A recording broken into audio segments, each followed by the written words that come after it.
ไม่ก็ไม่ก็ได้คันหลวงบ่อนตายมันเฮ็ดเองมันดีมันว่ามันเก่งมันคักโมนกลับมาเบิ่งคือบ่เอาของมึงนี่บ่มาห้วยกูโง่บ่ก็ยังว่าทำเก่งอยู่แม่นบ่มึงซุปเปอร์แมนได้ซำนั่นล่ะค่าย่องเท่าหยังหลายกว่าไปเอากับกาสายที่ล่ะมันก็ได้ยินอยู่โอ้เนี่ยจักมันเว้าอีหยังของมันเว้ยกูจักให้กูเฮ็ดหยังให้เพิ่นแหน่เว้ยกล้องจรก็มีหลักฐานมึงจักอยู่ไสของกูก็มีเบิ่งอยู่จังบ่อย่าวางซั่นมึงอย่าว่าลูกมึงได้นั่นตัวผู้สาวนั่นลูกมึงมันก็เปียกพุ่นเด้ตัวนึงนั่นตัวเมียกู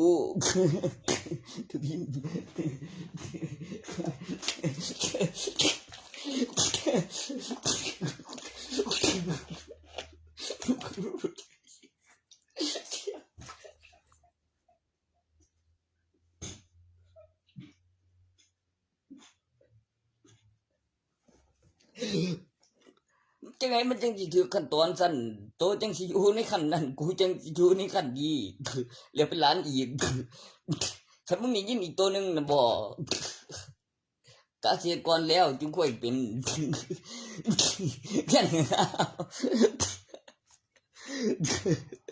มึงฆ่าเมียฆ่าลูกสาวแล้วยังบ่ทันใหญ่อีกตัวนึงเฮ็ดบ่เป็น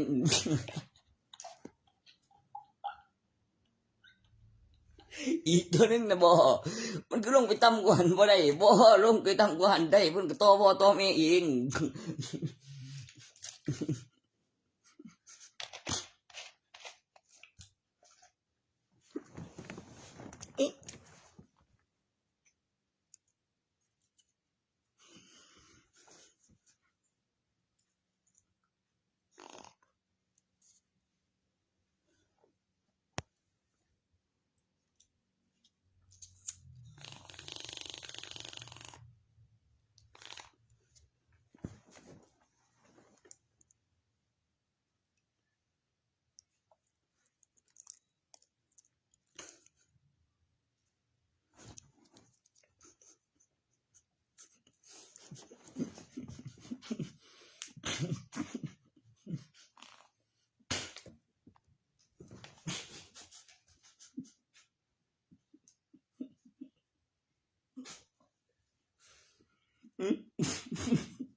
ก็จะมันคือมีอย่างไรต้องใส่มันจะเอาหลักฐานอัตูใส่ดูแต่งเครื่องสิ่งใส่กลางทางจ่ายเอาไว้ทางเด็ดคือสวิงดาวไซด์กูเบิ่งแล้วดอกไม่อิงบักกะใส่เชื่อหรือบอก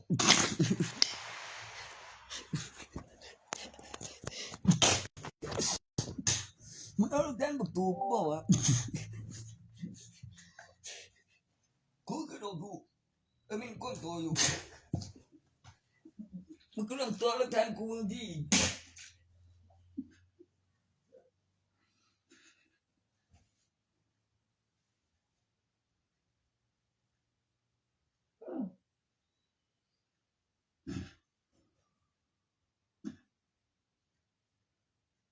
มันก็โดดเจ็บกูอายุไม่ถึงก้มไม่ดู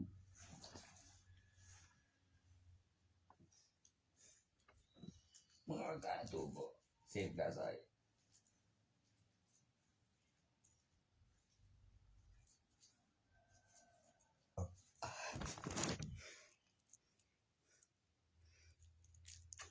ให้ประกันให้มันนำก่อนจะหน่อยก็เรียกไปบ่กูบนแนวดอกเสียวออกมาเป็นตัวบ่กระทั่งปอสีบ่ก็มีลูกสาวหล่าว่าซั่นเถียงความตีกแล้วก็เอิ้นแล้วก็พามาก่อนนั้นจำได้เอามันอยู่ในเนี่ยที่ละมันบ่แม่นลูกซาดิลูกปู่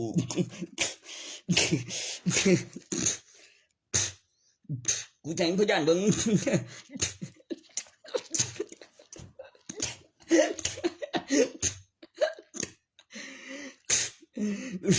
มันต่อยกูติ๊กตัวเสียมหนีหมุกโอ้ยโอ้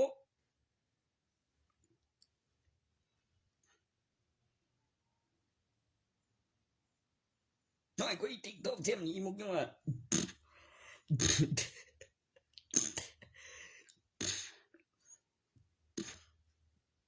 บ่เฮ้ย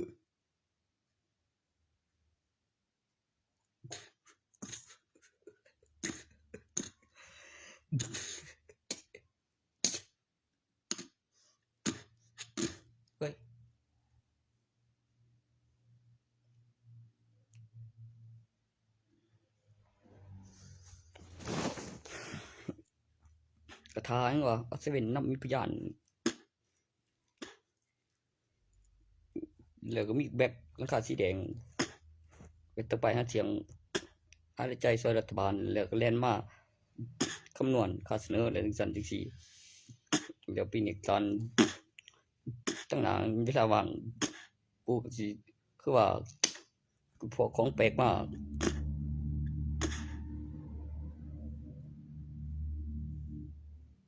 ของแบบไกลสากันไปแล้วแม่สรรพคุณกับตัวอักษรกับเงินกับมีหลักฐานพยานดีกับเกิดมาจากธรรมศาสตร์แล้วบ่แม่นยาเบื่อเด้เบิ่งแล้วเป็นแกนของหวานผสมน้ำเปล่าก็สรรพคุณไกลสากนั้นแล้วเรียงในจินตนาการแล้วก็หลักฐานดีกับเอกสารวันที่เวลาโอ้ยกูเฮ็ดเป็นแล้วไปเลยล่ะเว้ย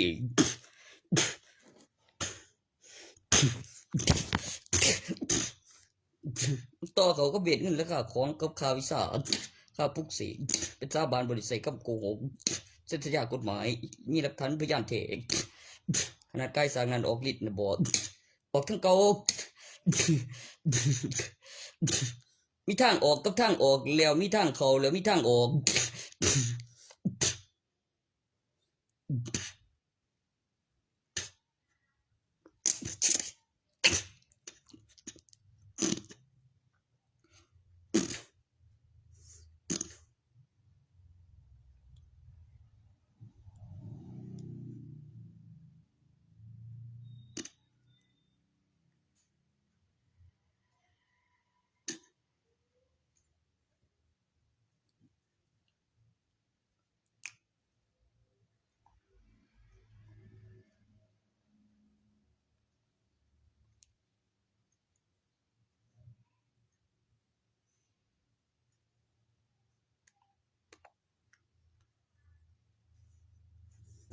หรือหยังหรือบางครั้งย่านบ่หรือมันบ่มีปากกาสมุดหรือมากไปจะเป็นนี้กูบอกมันอีกเทื่อหนึงนี่บ่ไว้ไว้ข้าแม่งเอ้ยเทมนสิโทษไผโทษอีรีสอร์ทอยู่ทางข้างใดเนาะซุปเปอร์แมนเว้ยบ่ว่าสิปีนแบบโจรบ่ว่าออกจากรีสอร์ทเขาออกเข้าทางนั้นออกทางนั้นทางออกทางเขาบ่ได้เข้าทางหน้าหรือสีดากเด้เข้าใจอยู่บ่บ่ให้สีดากคันเข้าดากสิบ่ได้เข้าปากต้องเอาพระเอกมามึงบ่มองหานั่นคันว่ามึงเด้อมีเสียงเปิดออกเปิดเข้าเลยเฮ็ดเสียงนี่แล้วนี่ไอ้กันดาว่าซั่นนี่ไปเข้าดากเด้อจะบ่ได้เข้าปากอีกบ่เคยมีเมียนำใดคันมึงบ่เคยมีเมียก็แล้วไปแต่กูหูลืมแล้วล่ะมีให้เบิ่งบ่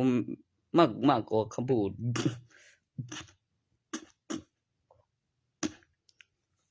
ตั้งนาฬิกาบอกว่าแผนจำได้แลบได้โซเพอร์เฟกต์หยุดเวลานี่มันก็ไวแฮงแล้วได้เบิ่งได้มันยังในอุปกรณ์แล้วเวลาแล้วก็วิดีโอสำรองถึงไปเลยแม่นบ่ว้าย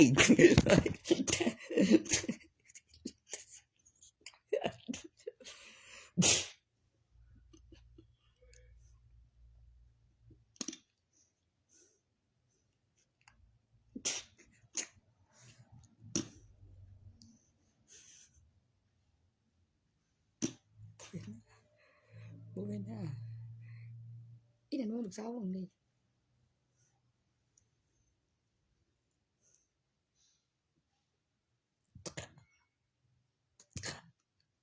เออให้เขามึงดู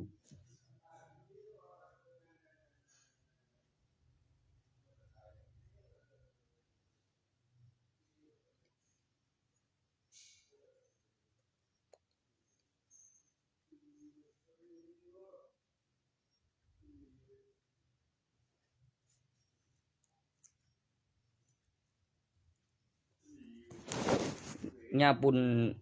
หรือไผคันบ่แม่นผู้ถอนคันเราเข้าตึก2ตึกหันว่าใหญ่แฮงหรูหราคันเลี้ยงของเล่นอยู่หันแล้วก็ขึ้นแรงดันวิญญาณนั่นกับธุรกิจมันสิบ่แม่นญาปุ่นนะ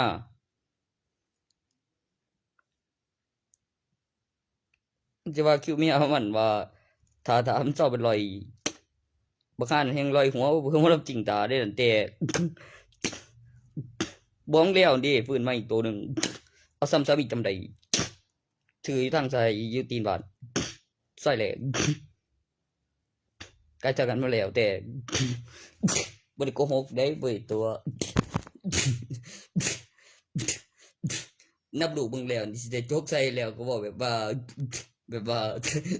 บบจำได้ว่าน่าสิใส่ถึงมีจักเถียงโอ้ยเด้อ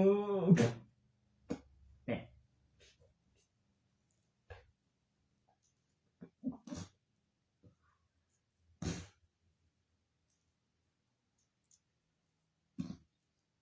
ตายตายเด้อเปียก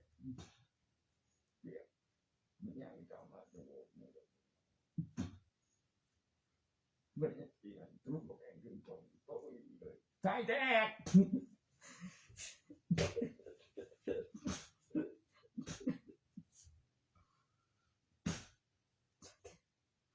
บ่ได้เสือ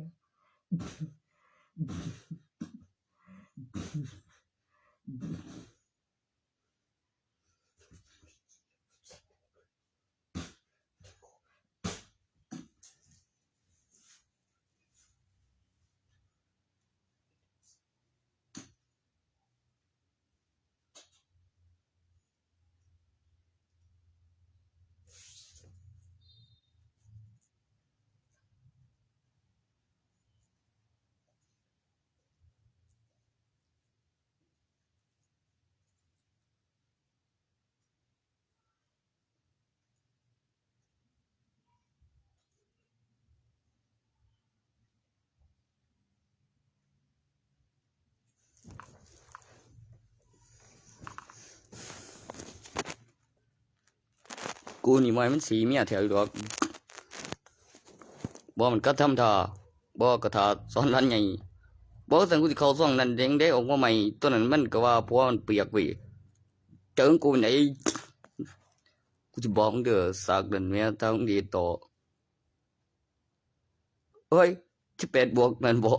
คันมันมากเกินไปเด้อเพ้อๆมีกะสั่งเสีย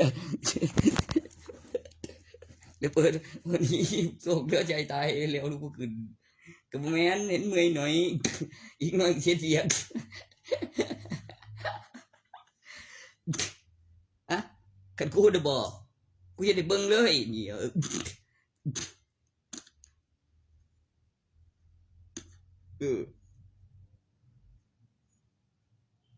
แต่ก็ใส่แล้วว่างั้นแล้วก็คือว่าเอาไก่ไปขึ้นแล้วเงินมานี่แม่แล้วไก่แล้วก็เงินบ่มีในกระเป๋าโทรศัพท์ก็อยู่ในห้องเด้อ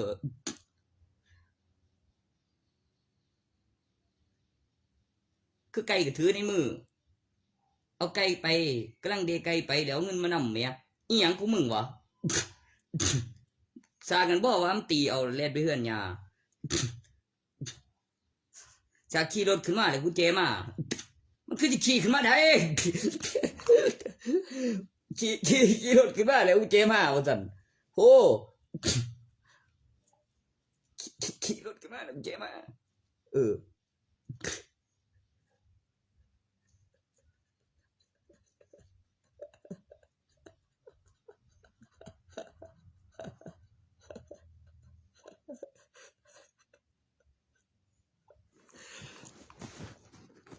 โตคำบอกคำสั่งมึงปานมึงมีทหารละได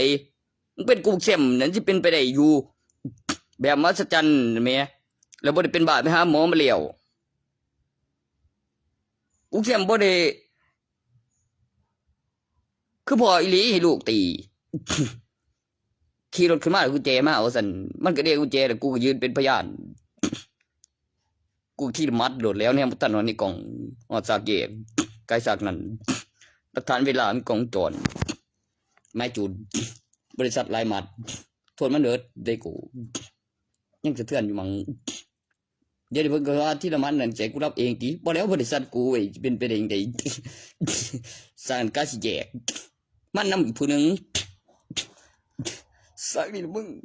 กูจะเข้าข้างไว้ได้จังได๋ล่ะถือกูยังเหลือเสียงบนเครื่องตีเมียกูกับห้องเอาหมอนห้องเหลือหลายอย่างว่างั้นนั่นว่าแห้งที่ละมัดขันผู้อื่นบ่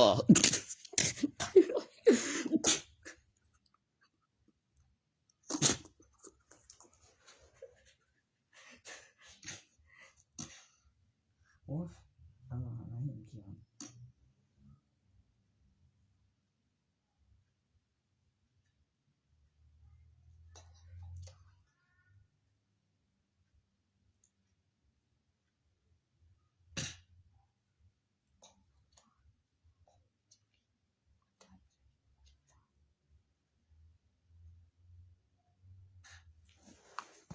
แล้วพออยู่ประเทศใดล่ะอีกตัวหนึ่งแล้วหูจักอยู่ว่าลงทะเบียนซิมแล้วมันจึงสิเขา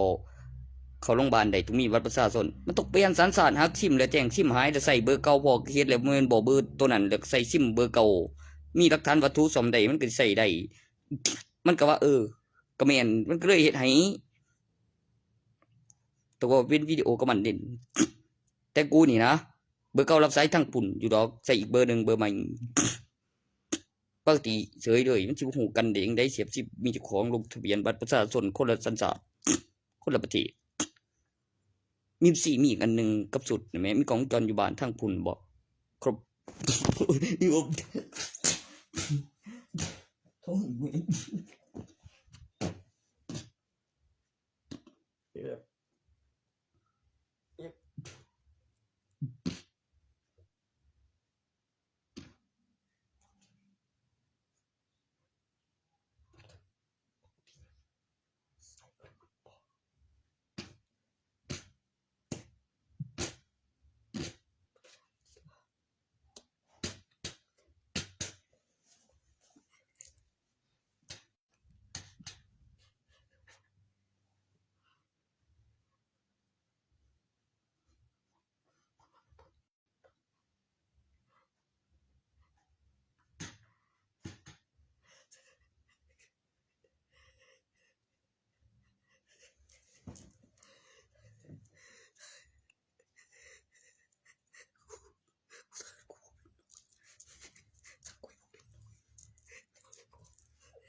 เจ๊บ่กูว่าอยู่บอกเลยที่อัพนี่บ่มันหนึ่งมันหนึ่งหรอก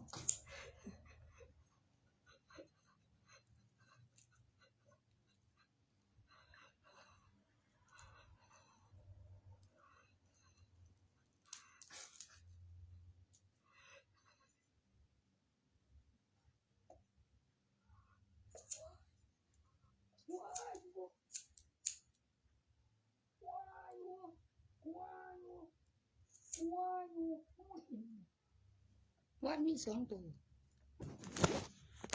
มีสองตัวได้จังได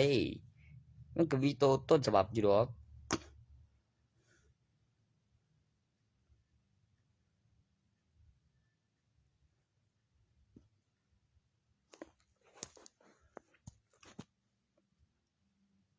ก็บ่ไป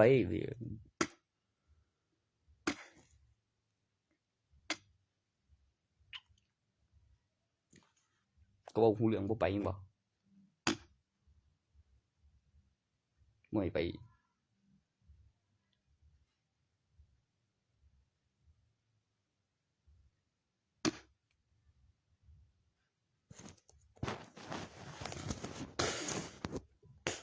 กูว่าอยู่มันบ่ที่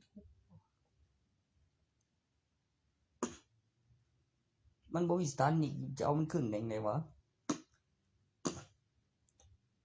มันบ่สถานพินิจเข้าใจบริหารบ่คือจะเอาไปติดคุกขึ้นได้จังไดแต่กันมากกว่าเยาวชนนะแม่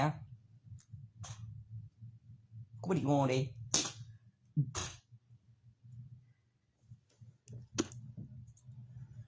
แบบคู่กูติเนาะมันคู่กันบ่ล่ะมันมีแท้บัดนี้มันว่ามันปืนมีเสียงมันสิคู่ไปหยังล่ะครับอ้ายขึ้นมาให้ได้ยินยกปืนยิงบ่พอวางปืนก่อนแล้วสิเลเซอร์เทอร์โบได้กูนั่นกล้องวงจรบิดสำรองในวิดีโอมีเบิ่งเป็นอุปกรณ์เป็นบิดสำรองเป็นอุปกรณ์บิดสำรองมีเบิ่งเป็นวิดีโอได้เหมือนที่บินเอกสารการแจ้งตำรวจมันก็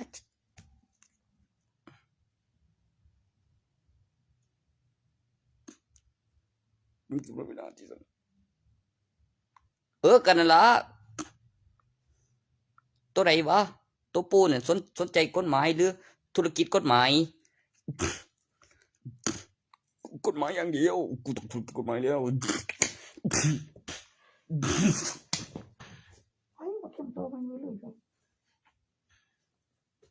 เดี๋ยวนี้กำลังฮอดรัฐบาลเป็นประกันยังว่าในครั้งนี้กับแบมมันจริงกับบ่ได้เฮ็ดเสียบ่ให้ไผมีคนจำได้ย้อนนับไว้ตัวเลขเฮ็ดจำได้แล้วมีบัญชีนะแม่ก่อนหน้ามันต้องมีครั้งเนาะแล้วมีบัญชีแท้เฮ็ดเองเลยกูมีโอนน่ะบ่ต้องตรวจบัตร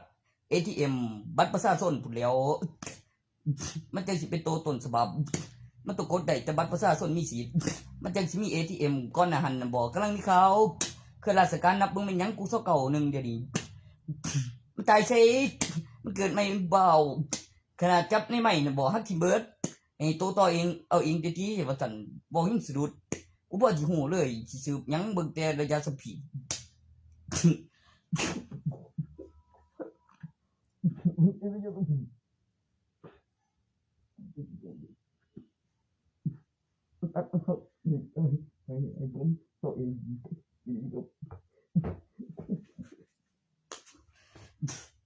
กำลังวิดีโอเลยว่างเหลี่ยมบ่ศูนย์ไปเลือกเหลี่ยมเพราะว่างไว้ในห้องที่ละสั่นบ่กูว่ามันก็เดี๋ยวนี้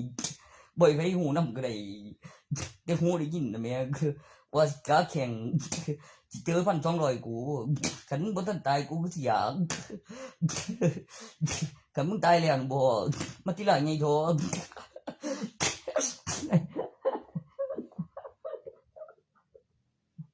ครับโอเคโอเคโอเคโอเคโอ้ย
ตัวนี้ครั้งอาเซียนนะครับ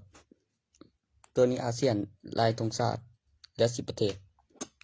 ส่วนหนังสือนั่นแล้วก็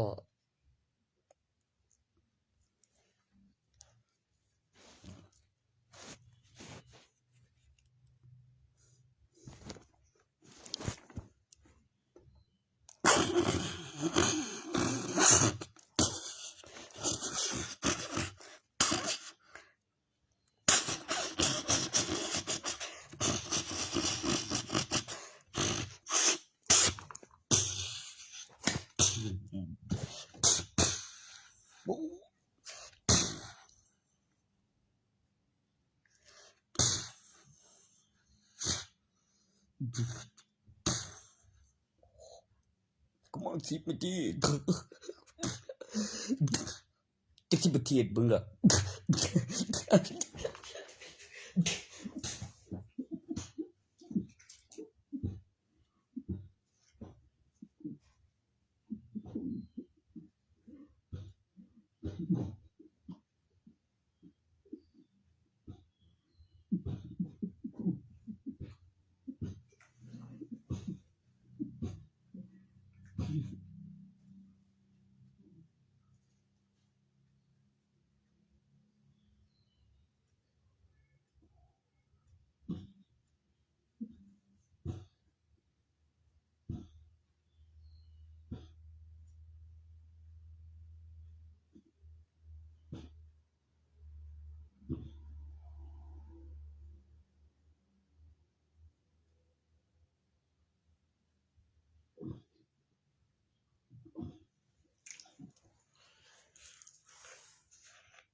ส่งอนเด้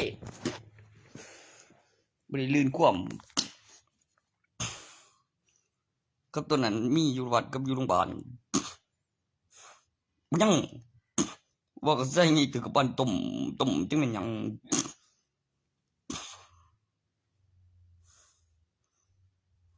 เราบ่เคยเห็นตัวน่ะแม่คือซื่อๆบ่ผิดตัวใส่ใหญ่น่ะตกลงนักการเมืองถ้าจะเป็นนักการเมืองก่อนหันสิได้จักคะแนนหรือสิได้หลายปานใดแล้วคิดเบิ่งก่อนบักม่องกุลนั่นแม่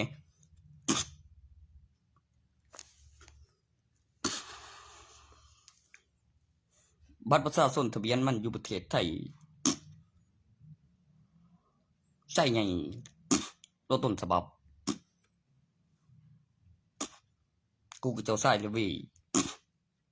เว้าเรื่องความจริงกับตัวต้นฉบับแล้วบัตรประชาชนนั่นบอกกูอยู่ญี่ปุ่นจีนได้ตัวนั้นมันนักเขียนนักวาดกูลงทะเบียนซิมคือแรงดันวิญญาณไปการจดจำการพัฒนาแล้วยุคสมัยแล้วแน่หันจะมีบันทึกแล้วเปิดเบิ่งใน YouTube แล้วหมู่เขาฮอดไสแล้วตอนเท่าใดก็เปิดตอนนี้มันกำลังสิเซ็กกับกูในยุคสมัยแล้วมีอิหยังให้เบิ่งกูว่า SD24 ต่อจาก SD24 ย้ายไปที่037 HD ถ้าคุณหา CD เศร้าไม่เจอคุณก็เข้าไปดูในอินเทอร์เน็ตเขามีค่าเติมค่าเวลาไปจ่ายเดือนค่าโปรแกรมหามาบันทึกส่วนผมเจอน่ะบ่ต่อจากดักฟุตบอลไปตอนให้ได้ก็ให้เห็นก่อนในอุปกรณ์นะบ่แล้วสตอเอกสารหลักฐานหาที่วางได้เลยเอาหน้ากล้องจรก็น่าถ้าเกิดอีทาดนได้เต็มแท้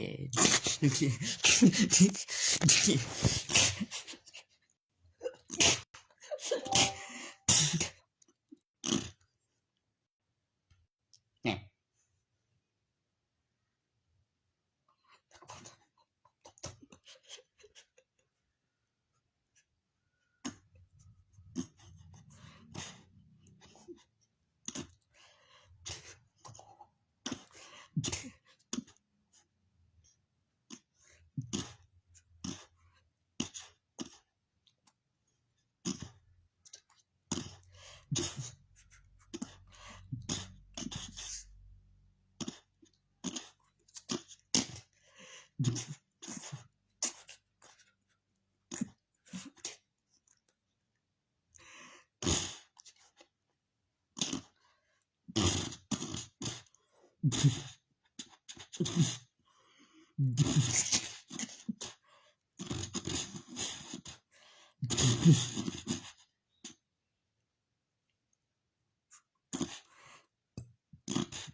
ผมก็ก้มจริงพิมพ์เงินบ่มันเห็นการ์ตูนนะแม่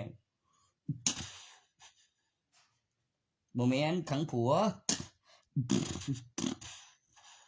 ตัวที่ไปสัมผัสถามมาจำได้เฮ็ดให้ได้เป็นอุปกรณ์มีห้องคือมันอยู่จังได๋ลักษณะมันสัตว์เลี้ยงได้เสียงกันมาก่อนเป็นอีดองคันตัวนั้นปล่อยปลาถือกูบัดนี้ถือกูแถมคักปล่อยปลาใหญ่ดาวใหญ่ดวงวิวัฒนาการต่างดาวมวลต่างชาติได้มียานอวกาศมีวิธีด้วยเว้ยกูบอกต่างชาติเว้นมีไว้ถ่ายรูปบ่ติงยังเว้นนั่นคันวัตถุหลักฐานขยับได้ภาพนิ่งมีอีหลีมีแสง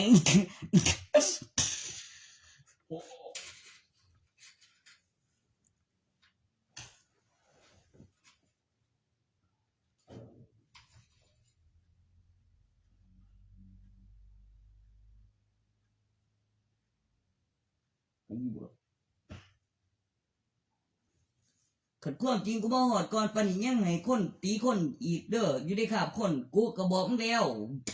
อีกจังน้อยล่ะพอบ่มีบัตรประชาชนมึงก็ฮู้ลูกจริง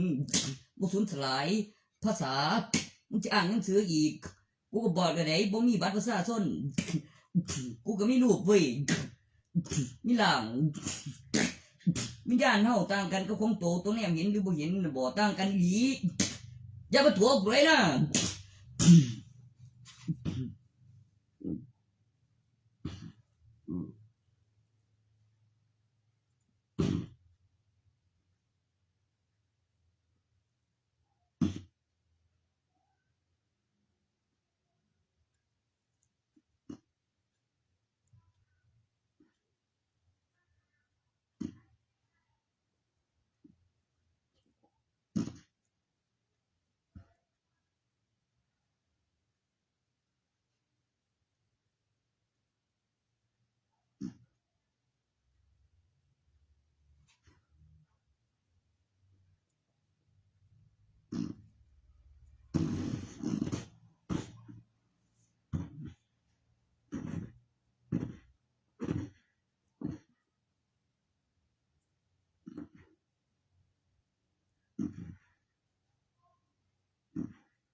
เห็นแล้วยัง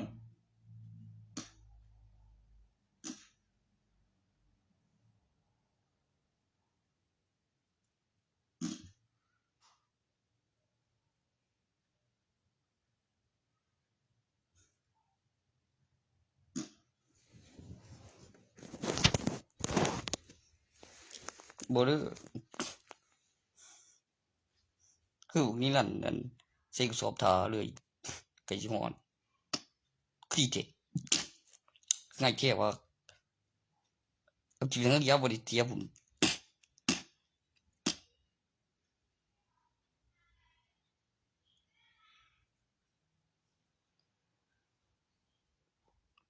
คันลูกน้อยๆก็ไปโรงเรียนมีเสาร์อาทิตย์อยู่ดอกลูกใหญ่ๆน่ะแม่กูบอกเดียวมีใบทะเบียนบ้านมีชื่อมันใจดีบ่บุล่ะเพิ่มมันสิบอกว่าแยกหลังมีใบทะเบียนบ้านย่างเข้าไปในกล่องจรก่อนไม่ใช่บ้านกูสนะจะว่าโอ้ย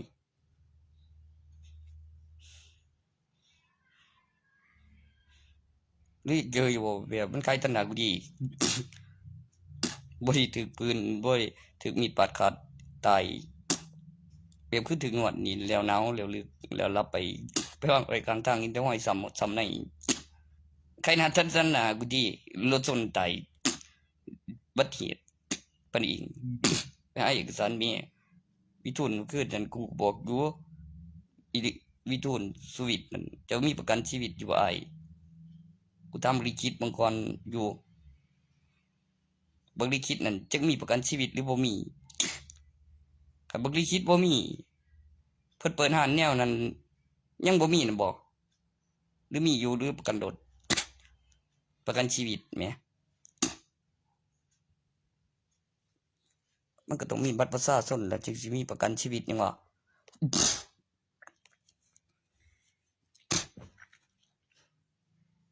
ปีหนึงอยู่ดอกแบบดึงใจมาแล้วมีบ้านแล้วมีทุนให้เฮ็ดทะเลติดภูยกมาเองก็แต่งองค์เอาออกมาได้มีครั้งแล้วยังไปนำแล้วหาของมาแต่งแล้วเลี้ยงท่าในบ้านแล้วมีพวกเขาออกมาหน่วยอยู่บ่ไกลทะเลเบิดปีหนึ่งมีเงินมีของมีตอนกูเลือกแต่อยู่แล้วเขาเฮ็ดเป็นแล้วไปเลยไปอีกกูได้แค่อยู่ดอกสิไปดนบ่ล่ะอยู่วังปีแล้วก็เบิ่งแล้วนี่ได้แบบบอกแล้วมีมาเองนั่นคือเฮ็ดงานไปนำให้บ้านกับรถว่าซั่นเอกสารคนจ่าย แล้วเฮ็ดงานต่อไปถ้าเลือกบ่ลังเลปีเดียวอยู่ดอกไทยปีก็มองหันเด้มึงสิเข้าโรงบาลจังได๋ซะคันบ่เฮ็ดบัตรประชาชนบ่ทับเตเมียก็โอ้ยจนบ่ตายแท้เสือโอ้ยคันเว้าเรื่องคนน่ะบ่เลือกอยู่คือว่าโง่อยู่คน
ขี้เลย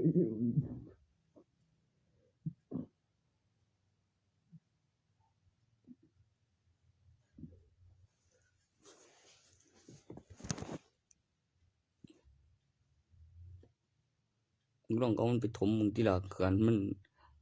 นว่ามันจะเป็นอีกรอบนึงลืมทานตัวเผาแล้วบ่ถ้ากูบอกแล้วสิให้แล้วเฮ็ดเถียงท่าเธอบ่ได้คืออีแทนหลวงแทนโอ้ยอีหลวงเทียนอีหลวงเทียนนี่บ่เลี้ยวมันยังสิปรุงแม่หมดพื้นใหม่ดาวบ่อีหลวงเทียนนี่กองจรออกบ่งั้น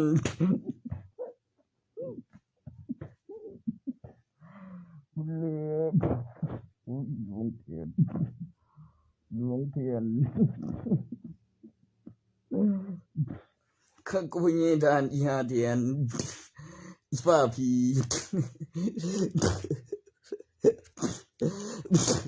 บ่ได้เสียงมากับขี้ดินเด้ออีฟ้าผีอีหลวงเทียนฟ้าผีโอ้ยอีฟ้าผีฟ้าเสียงบ่ได้มาอีหลวงเทียนก็เลียวบ่พูดว่าข้อยก็บอกแล้วอีฟ้าผีว่าบ่แม่นเสียงมากับแผ่นดินต่างกันกับเรียนแบบกับผู้ชายมึงบ่เข้าใจบ่มันตกลงดินอยู่แล้วกับเลี้ยงโตทานั่นมีโตบ่ตายเห็นแล้วมีโตตนบ่แล้วทำลายคือทุยกับมีคาถาสวดแล้วมีหลักฐานกับเอกสารเชื่อมต่ออินเทอร์เน็ตไร้สายสะดวกเฉพาะบางตำแหน่งป้องกันอุบัติเหตุบางเทื่อผมก็บ่ได้เฮ็ดมาดนแล้วมันก็เลยค้างคือแถวไฟแดงมันมีกล้องต่อยย่างเข้าไปใกล้มันก็หายมันย้อนใหม่ออกทางอื่นคือหยังบางเทื่อมันก็ค้างให้ถ่ายรูปให้จำได้เอาพยานคนหลายๆเฮ็ดให้จำได้เด้ผมเว้าถูกแล้วได้ก็บ่งั้นเอาพยานนำมักอ้างบ่วะอย่างนึง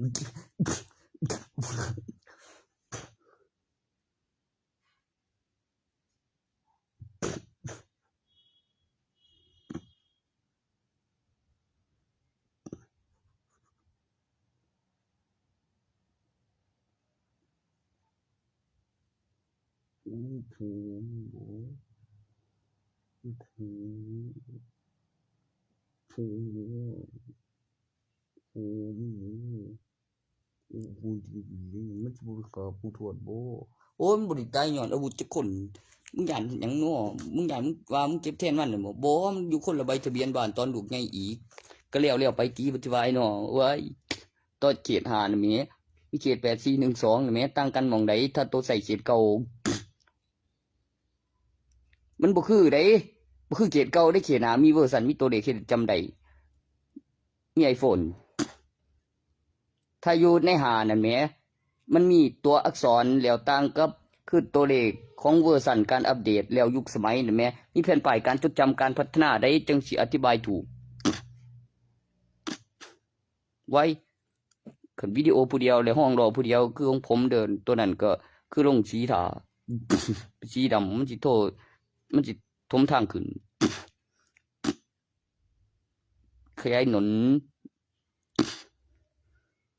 เดี๋ยวรถมันอยู่ไสเพิ่นสิว่าไอ้หนอเอ้ามันว่ามันเฮ็ดเป็นนั่นดีอีห่าแหมกูก็ไปบอกมันตีกันกูก็ว่าสิบอกความจริงเพิ่นอยู่ผมบ่ทันฮู้โตก็บ่แม่นเว้ย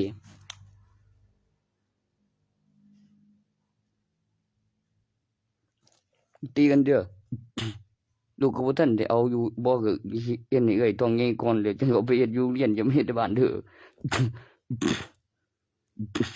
ตัวอีแม่น่ะเหลืออันไว้แน่บ่เข้าท้องสองก็ได้เด้มันจำบ่ได้บ่ว่ามันเมื่อยมันหนักปานใดดอกนี้นะเงินกูเอาเด้อเงินแม่งตีปากก็ได้เด้อดิบ่แล้วสอนของสองแรงแรงมียังเป็นยังเกิดมันจะไปใส่เชื่อกูบ่ล่ะมันสิบ่ได้ตัวกันจังได๋น้อกันมันถือมาดนเมื่อวานพอกันใจปูนพูนได้พูนแบบแดงยังก็บอกออกมาเองพูนพู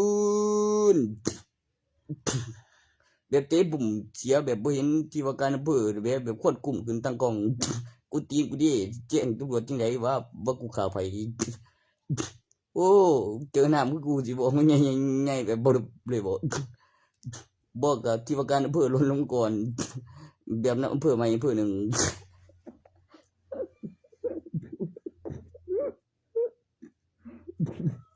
มีทหาร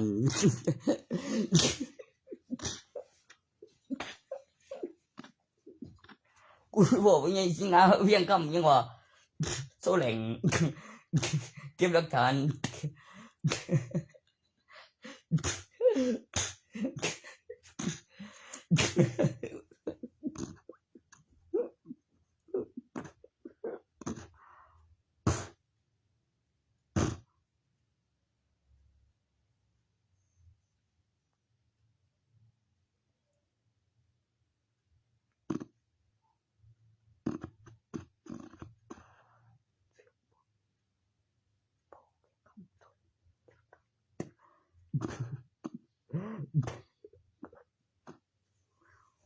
สิเข้าใจว่าได้บุล่ะ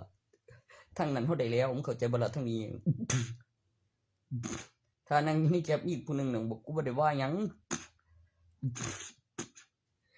มันคือใจมากบอกก็ตั้งหน้าบอกเสียมในแม่มันคือสิรุดไปบ่แน่ดอกตัวนั้นผู้บ่ได้ไปก็บ่เสียมตั้งหน้าหันแล้วก็ว่าเสียมอีกปัจจุบันเนี่ยเหลือ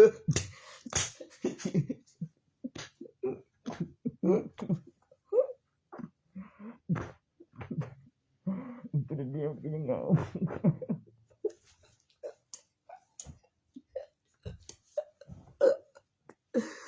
ไปมึงเอากูไว้นะถ้ากูไม่แล้วเกิดมาตัวเองจะเป็นตา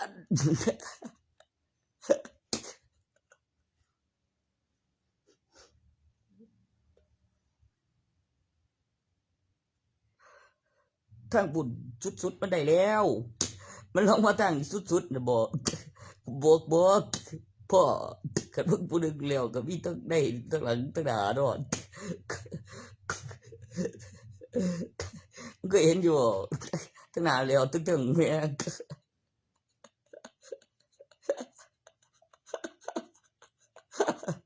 ตั้งหนาแล้วตึงท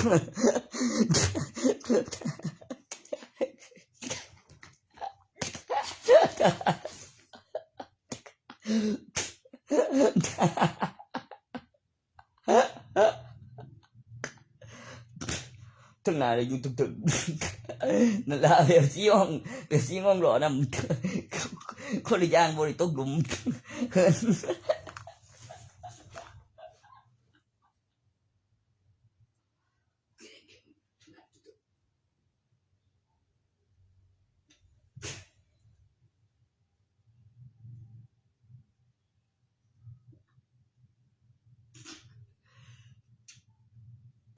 จะผู้เดียวมา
ตกกาสิลบหลักฐานเขาน่ะมันเฮ็ดถึกอยู่หือ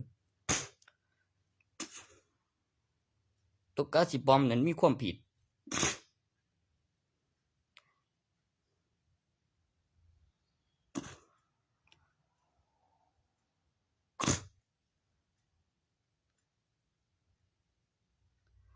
โตมันนับแล้วนี่แม่มันสิลืมบ่ล่ะมีครั้งบัญชีนี่แม่แล้วออกมาอีหลีเว้ยแล้วมีบัญชีแท้ตั้งกับโตมีแต่สิลบเด้ก็โตบ่ได้เสพเว้ยมีแต่ทำลายเว้าอะไรก็ได้นั่นก็ประโยชน์เด้ประโยชน์เด้นั่นก็ประโยชน์กูสิบอกมันได้จังใจว่าตัวนั้นมันก็ประโยชน์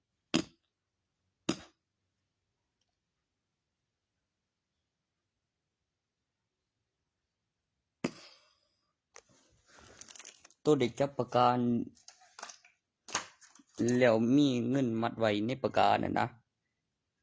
แต่บอกไว้แล้วเก็บหลักฐานวิดีโอสิดิแล้วมีกล้องจรแล้วมีเอกสารแล้วลงทะเบียน10แล้วมีเฟซแล้วอยากได้แบบบอกแล้วพิมพ์ไว้บอกไว้แล้วได้ดิกับสำนวนและพยานเวลาวันที่โอ้ยหยังวะอุตส่าห์ติดป้ายหันทางไหนตากับกล้องจรทางเขาโอ้ย